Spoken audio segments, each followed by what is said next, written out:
Javier Lambán lleva 40 años en política. Cuenta que empezó en la extrema izquierda estudiantil, que después se hizo socialista y que los años le sacudieron el sectarismo y la rabia. Aquí tenemos a un íntegro y pacífico hombre zurdo que no consiente que absolutamente nadie le llame facha, ni siquiera Pedro Sánchez, el líder de su partido, cuando se refiere a la fachosfera. A él esto le duele, igual que le duelen los amiguismos de Sánchez con RC, con Bildu y su política con Cataluña, porque él es un creyente de los grandes pactos PP-PSOE.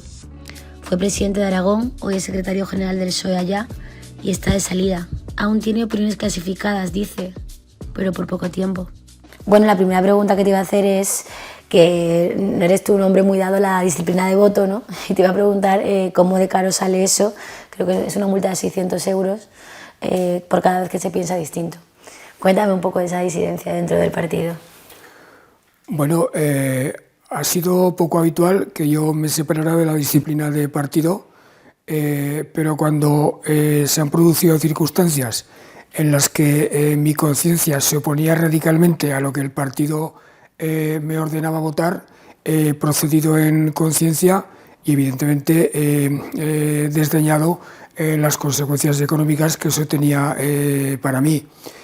Creo que un partido político tiene que funcionar de manera ordenada, pero un partido político como el Partido Socialista, o al menos el partido al que yo me afilié hace 40 años, es un espacio de conformación de opinión, pero es un espacio también de libertad de opinión, de libertad de pensamiento.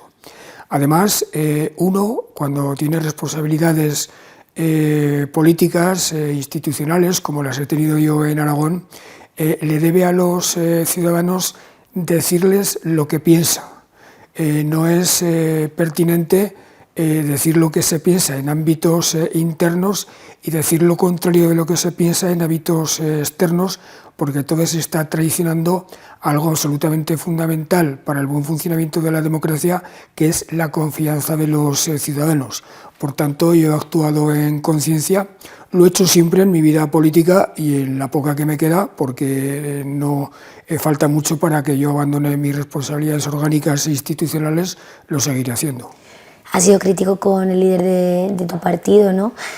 Pienso hemos comentado la amnistía, el concierto catalán, los pactos con Bildu, pero si pudieras volver atrás solo una de las decisiones de Sánchez, ¿cuál sería? Bueno, yo he sido crítico con Pedro Sánchez, lo fui con José Luis Rodríguez Zapatero y en alguna ocasión lo fui con Felipe González. Mi libertad de opinión, que es la manera más leal que entiendo que existe de servir a un partido político, la he ejercido siempre.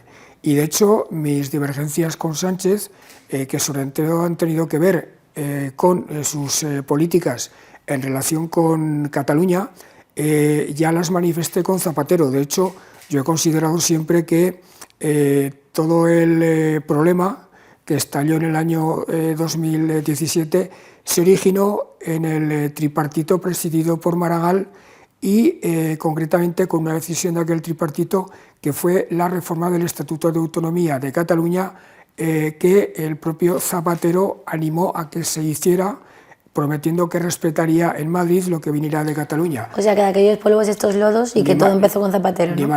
Al menos en este caso creo que aquello fue un error de bulto.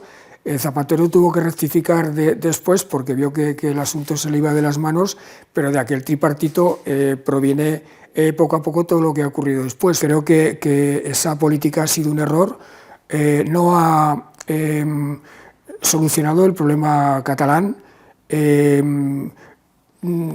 Las distintas medidas que se han ido adoptando, primero el indulto, luego la anulación del delito de sedición, la rebaja del delito de malversación, después la amnistía y ahora, al menos en lo que está escrito, el concierto catalán, son decisiones que no obedecen a una hoja de ruta preestablecida, que no obedecen a un propósito previo, es decir, no obedecen a una política del partido aprobada en un congreso ni aprobada en ninguna instancia que apostara por ese tipo de medidas para pacificar Cataluña, sino que han sido concesiones concretas a los independentistas para conseguir su voto en el Congreso de los Diputados para investir al actual presidente del Gobierno y para ir aprobando las distintas medidas que el presidente del Gobierno ha llevado a las Cortes. Es decir, no han obedecido un propósito previo, sino las exigencias de los nacionalistas.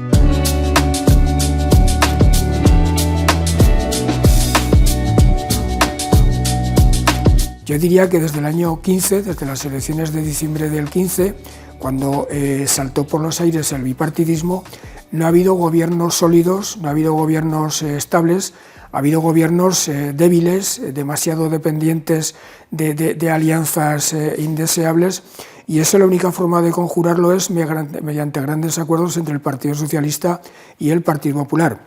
Por suerte, el bipartidismo... ¿Eso es posible o eso siempre va a ser una quimera que pasa en este país? No debería ser una quimera. Que luego nunca nadie llega a hacerlo.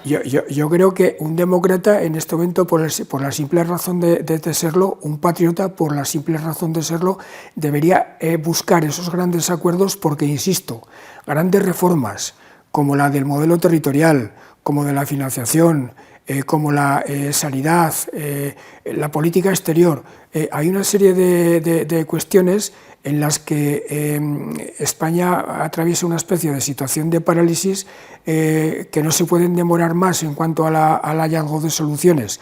Y desde luego, hoy por hoy, eso solo es posible entre partidos plenamente constitucionales, entre partidos que respeten la Constitución, entre partidos que quieran a España, y desde luego lo que no es posible es solucionar los problemas de España contando con la ayuda de socios, entre comillas, que no aspiran sino a la destrucción de España como nación, a la destrucción de la unidad de España, a la destrucción de la Constitución en definitiva. Y a Esquerra, a RC y a Bildu los considero partidos absolutamente inconstitucionales.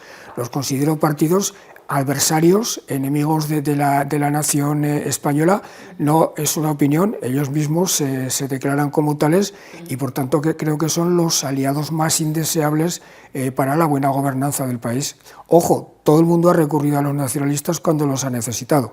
El Partido Popular tampoco puede tirar la primera piedra en este sentido. ¿En qué medida han recurrido los partidos a los nacionalistas y a ese tipo de socios indeseables? En la medida en que su debilidad parlamentaria ha sido mayor. Y desde luego en este momento el Partido Socialista gobierna en España con 120 diputados, que es la cifra más baja de diputados que ha tenido un partido gobernante en España. Y esa debilidad pues significa una mayor dependencia de los nacionalistas, pero el Partido Popular y antes el Partido Socialista también tuvo que recurrir a ellos, aunque con otros números parlamentarios.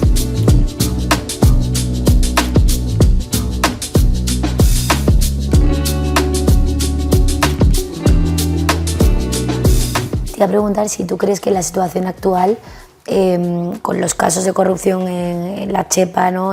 Koldo y Begoña, y también dependiendo en el Parlamento de Puigdemont y de Bildu, ¿Sánchez debería hacerse a un lado? ¿Debería convocar elecciones? A mí me preocupa mucho lo que ocurre en mi partido. En este momento el ruido es ensordecedor y desde luego ahí me gustaría que esto terminara cuanto antes. No sé exactamente cuál es la salida definitiva. Evidentemente al gobierno no le hace ningún favor esta situación, este ambiente en el que estamos viviendo. Creo que hay que dejar que la justicia actúe. Yo he dicho muchas veces en los últimos tiempos que el problema de España no es de los jueces ni de los periodistas, que el problema de España somos los políticos. Justamente hay que dejar que los jueces juzguen, que los medios de comunicación informen sin ningún tipo de cortapisa. Y desde el ámbito de la política debemos hacer esfuerzos denodados de transparencia, de rendición de cuentas y de convertirnos a todos y cada uno de los ejercientes en esta dignísima actividad que es la política en personas, en hombres y mujeres que tengan en cuenta una dimensión de su cargo que es fundamental, que es la dimensión de la ejemplaridad. No se pueden pregonar valores, no se pueden pregonar virtudes cívicas, no se pueden pregonar y recomendar conductas si uno mismo en su trayectoria personal y en su trayectoria política no las acredita de manera fehaciente. La primera vez, que eso también es como muy interesante, que se inicia un procedimiento penal contra un fiscal general del Estado y bueno, te iba a preguntar qué opinión te merece. Creo que la situación del fiscal general del Estado queda tan absolutamente cuestionada, queda en una situación tan delicada, queda tan desautorizado y tan deslegitimado ante la opinión pública para seguir desarrollando su labor, que creo que se haría un favor a sí mismo presentando inmediatamente su dimisión. ¿Qué análisis haces de la derecha española actual, también con el riesgo que tenemos en Europa de ese coqueteo profundo que hay cada vez más con la extrema derecha, ¿no? No sé cómo ves nuestro panorama nacional. Hay que congratularse de que el Partido Popular esté por encima del 30% y de que la extrema derecha esté por debajo del 10%, a diferencia de lo que ocurre en otros países donde esas cifras se invierten. Ese es un buen dato para la democracia española. Y desde luego el Partido Popular tendría que empezar a construir sobre esa circunstancia. ¿Qué le reprocho yo al Partido Popular? Evidentemente no es mi partido, yo nunca seré del Partido Popular, nunca votaré al Partido Popular, pero yo echo de menos, me gustaría que el Partido Popular fuera una formación política con más capacidad reformista. Yo creo que en este momento España necesita, como decía antes, grandes reformas, la reforma de la Constitución para adecuar el modelo territorial, para que España sea definitivamente un Estado federal, la reforma de la Constitución para hacer de la nuestra una Constitución militante, como lo son la alemana o la portuguesa, la solución del problema de la financiación autonómica, la solución del problema de la sanidad, todo ese tipo de cuestiones, todo ese tipo de reformas, todo ese tipo de avances que están paralizados desde hace años porque no hay gobiernos con la suficiente fuerza parlamentaria para acometerlos, requieren grandes acuerdos entre el PSOE y el PP. España necesita un centro derecha fuerte, un centro de izquierda fuerte, son los dos sustentos fundamentales de una democracia a la europea, de una democracia liberal sana, pero los dos tienen que tener un espíritu reformista y el Partido Popular desde luego no lo tiene. Y acometer grandes reformas con quienes justamente quieren acabar con España, con la nación y con la Constitución, desde luego no es el mejor de los caminos.